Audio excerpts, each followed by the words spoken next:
Alright folks, I'm back with another map briefing. This one's going to be a little bit different today, and then I'm doing a Conquest map. And if you know anything about me, I love the Conquest game mode. I may be alone in that, but I think it is the best that we have, and I'm going to try to make the case that we should play it more. Anyways, we're on the Towering Trunks map, which, as I've studied it, and I'm trying to explain it to folks, it's a bit of an odd one.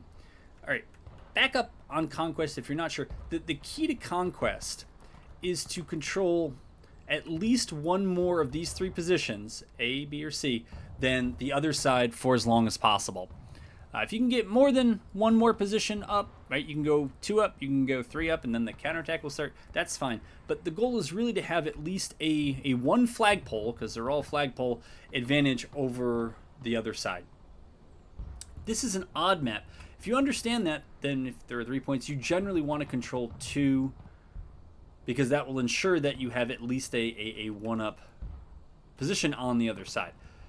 What's odd here is that if you think about those positions as pairs, so like the AC pair is actually it's a fairly similar position to defend. It's pretty much the tree line on the back side of this fence, and at least as I did this, that was a CSA Arty. You could actually see me out there. CSA Arty spawn that gets to spawn right in front of point C. And if you control the woods that are back here and this fence, then anytime the Union comes up, you can either use the canister or you can use your infantry to try to shoot them down. I checked the companies on this one. Again, the role of the companies on this one was that nobody had buck and ball, but oh well.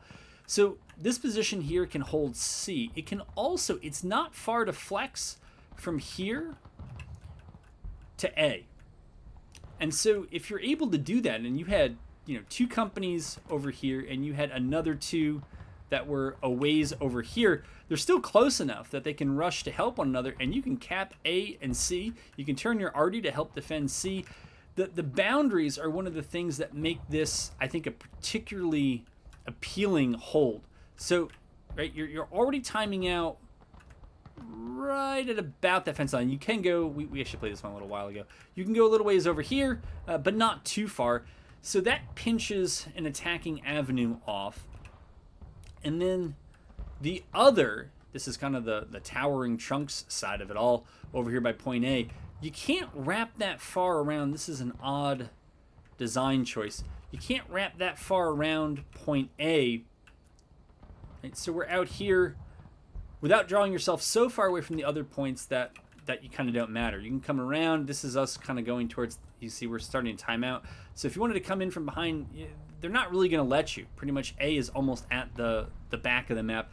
And so if you're the defenders and you want to choose to defend the AC points, you can basically plop half your forces there, half your forces there. They're very close, and you should be able to control 2 points the entire time. The point B is really what is a bit odd. It's just far off from either of the 2 points, or at least it feels much further off. The CB control point, there isn't like one. You have to start to move it in this area that I think is probably a key juncture if you want to try to flex to any point, and that is this line of trees. So it is north of those buildings, north of B, and it continues up to those 2 fields. That's a lot of territory to have to defend, and you're mostly defending from threats that you can't see coming unless they decide to announce themselves by running through this open field. But this tree line, it ends on the boundary, so you can't go deep into it. Looks like you could barely even get into it at all. So if you're holding this position here to try to defend C and B, you can get run up on from anywhere in the corn. Right? If you've given up on A, and you're just saying we're going to defend C and B and that's how we win, those coming from A can either wrap around those houses and push C from that side, or they can push up through the woods, through the corn, right? That provides a lot of concealment, and up through the trees, and then they can get into B that way.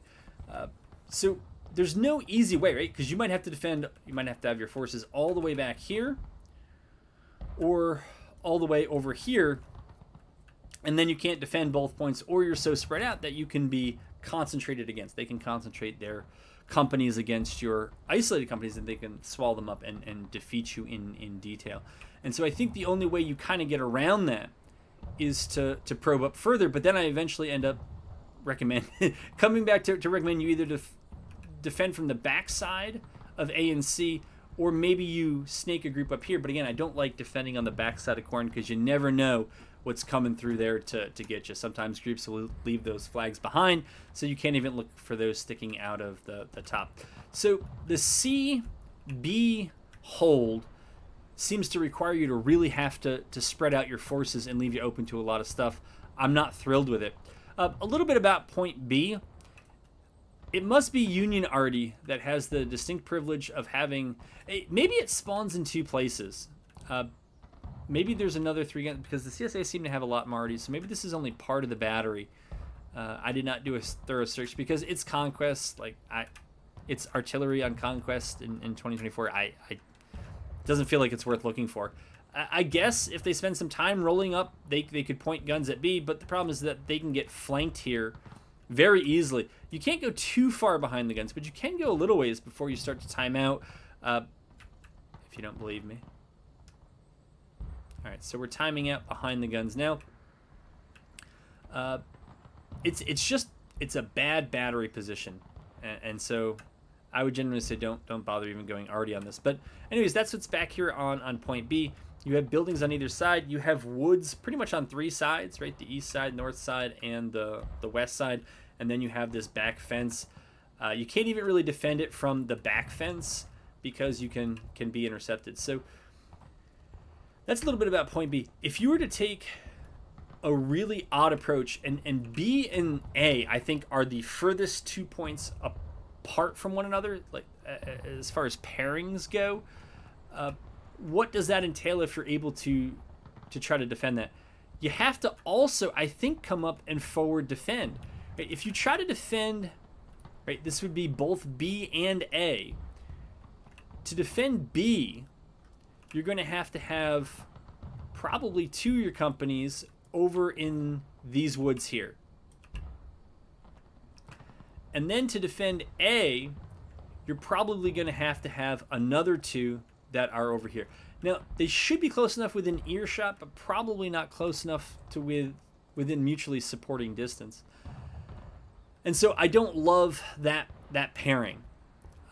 But a common theme that's coming up in a few of these, except for the first pairing that I mentioned, is control of this intersection right here. Right, that intersection of trees. Woo. Because if you are able to get control over it, again, you can't stand still. Even if you're up by 1 flag or more, you got to keep moving.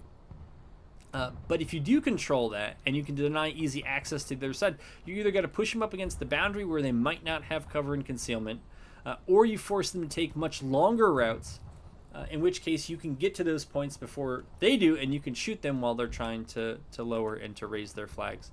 So the easiest to me, most straightforward, and by the way, the Union infantry spawn... Where did it spawn me? It spawned me. I can't do it again because I got threatened with a kick for abusing the respawn, but I will find it one of these days. It had a really interesting looking tree. Now it's none of this because, well, it just isn't. But it was often out of the way, which seemed a bit odd to me. Oh, this looks like this looks like it. Yeah. So this is where I spawned as the Union. You can see me right there. And from here, I guess B is supposed to be the point you're supposed to rush for, and A is the next closest. But that just ends up, I think, being a terrible pairing to defend. Again, they're the furthest apart, and if you're really going to defend both, you have to eventually creep up and come into the center area. And so control of a center area, and what you're looking for are pivot points, where you can get, 1 regiment or 2 companies of 1 regiment, and so you have 2 groups of 2 companies. and they are close enough that they can support each other, but also close enough that they can control and brush off kind of not well-formed attacks against the point you're holding, and in that way control 2 points for most of the time. That's going to put the ticket drain on the other side. And if the other side, starts trying to outflank you, you can always look to put pressure on the 1 point that they are holding. Never underestimate the power of sending in a group to at least temporarily take down an enemy flag. Even if you didn't give them a flag so that they could respawn on their own, it's a curious choice, but it's an interesting one we should stick with and see how it goes. That in a game for so long in the skirmish game mode prioritized remaining in formation above all else, here you can actually lose a fair amount of out of lines or out of formation deaths and still be okay as long as you control territory. Right? 2 of these 3 points for long enough, you can overcome losing a few more out of lines and a few more skirmishing, and it might be worth the tickets if you can send a group in to decamp the other point. They don't know how many are there. They rush a large force over to deal with that, and that allows you to either relieve pressure on one of the 2 points that they were contesting, or it allows you now to drag them out of position. And people start getting crafty on this stuff. They'll know that a group might overcompensate to a small group taking down their flag, and they can move a larger group up to hit the group that came back to save that flag when they do. I'm probably now thinking probably too many steps ahead. It's not useful. But short story long, the key here on Towering Trunks All Maintain is to control the backside of the AC points. What is this? This is the north side, with about 2 companies in this area who could flex fire and movement into that field. Control the backside of this tree line so that you control C. If you are the CSA, and that is CSA already on that map, then of course you can defend your artillery. And if it's the Union that's worked their way back here, say that at a spawn they just sent everybody for A, and then from A they sent a few companies to Camp C, you can keep the other side off that artillery. This artillery position is actually somewhat useful, unlike the other one I find by B, which can really do nothing. Anyways, so without going too far over, this is supposed to be a kind of overview and things to think about here on Conquest. That is it for Towering Trunks. I hope you enjoyed it.